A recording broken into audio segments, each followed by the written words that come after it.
As we continue our study of Mark, we find ourselves today in Mark chapter 12. And in this chapter, Jesus first tells the parable of the vine growers, and he's demonstrating to the people how God sent many leaders and prophets and how the people of Israel turned on them all. He concludes this parable showing how God sent his son Jesus and how the people were going to kill him, and that he is the chief cornerstone that Israel is rejecting. Later, a scribe questions Jesus, and we discussed this in Matthew 22, and you can go back and you can watch that video on my Facebook page or my YouTube page about what is the greatest commandment. And we read in verses 29 through 31, Jesus' response here. Jesus said, "The foremost is, Hear, O Israel, the Lord our God is one Lord.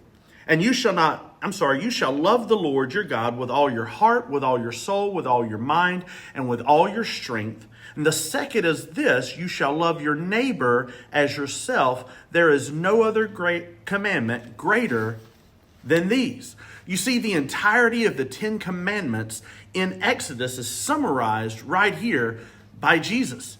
But it's Mark's account of the conclusion of this conversation that I want us to talk about for just a second. You see, the scribe praises Jesus for knowing the correct answer. They were always focused on being right, and they should have been more focused on getting it right. Because look at what Jesus says in response in verse 34. It says, when Jesus saw that he had answered him intelligently, he said to him, "You are not far off from the kingdom of God." How heartbreaking to be so close, yet not inherit the kingdom.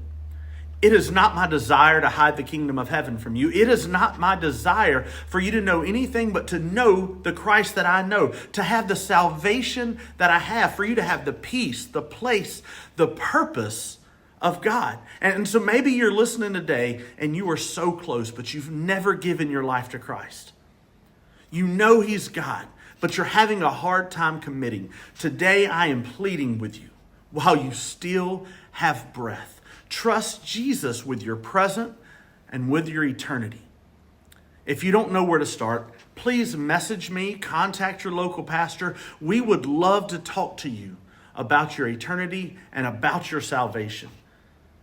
So until tomorrow, be blessed and have a wonderful day.